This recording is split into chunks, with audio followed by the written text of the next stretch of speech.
All right, Peggy. So we are to your workout. We are gonna do something a little bit different today. Um, for legs, I'm gonna go through a new pattern with you. Okay? And so what I'll have you do is I'll either have you take your plate and hold it with your arms like this, or take your two dumbbells, um, and just hold them down like this inside of your hips.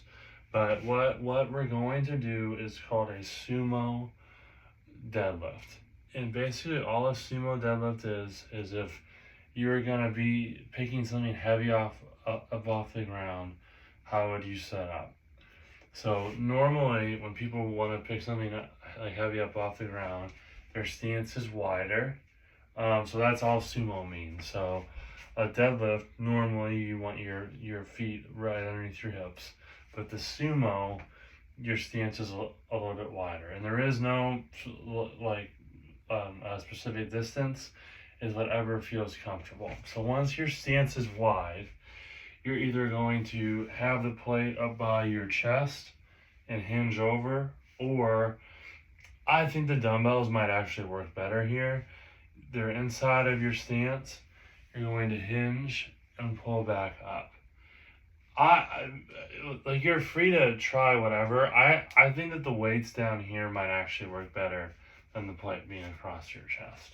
So here, fold over and hinge up. Just remember, as you fold over, it's not you're not rounding your spine. You're pushing your hips back. You'll feel all of the back of your leg engage, and then you'll come back up. All right. And you will do 10 to 12 of those because you're getting stronger, and that should not. 6 to 8 won't be that hard. So we need to amp up the reps a little bit. Okay. The next thing that I'm going to have you do is I'm going to have you go into a chest workout today. And what I'm going to have you do is I'm going to have you go to the floor, and we are going to work on just the eccentric portion of the push-up. Okay, so that just means the downward portion of the push-up. So you're gonna get your feet together, and then you'll come up like you would for what a normal push-up would look like. Your tempo is gonna be 3 seconds, and once you reach the bottom, you're just gonna push yourself back up. You don't need to worry about the up part being part of the workout. You can put your knees back down and push yourself back up at the top or at the bottom. So you're up, 3, 2, 1, down. Knees are down, then they come up. 3, 2, 1, down. Come up, and then come to the top.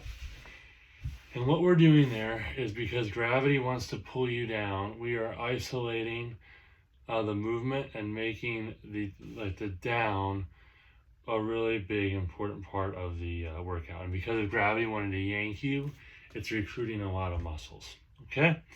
For those, I will have you go 6 to 8 because to keep that tempo, it's fairly difficult. Okay.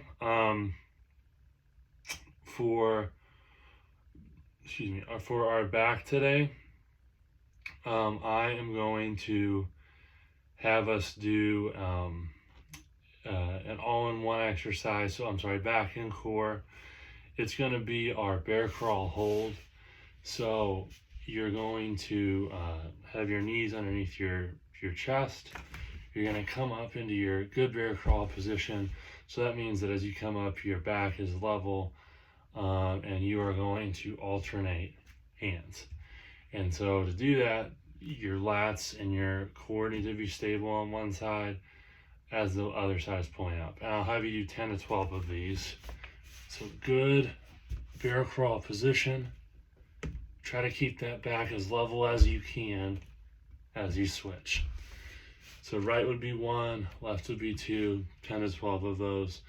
And then your fourth exercise is going to be cardio. So whether that's a hill, elliptical at a higher incline, run, I bet your time is going to be 40 seconds today, so a little bit longer. All right. 3 rounds as usual. I hope you enjoy it. I'll see you Thursday.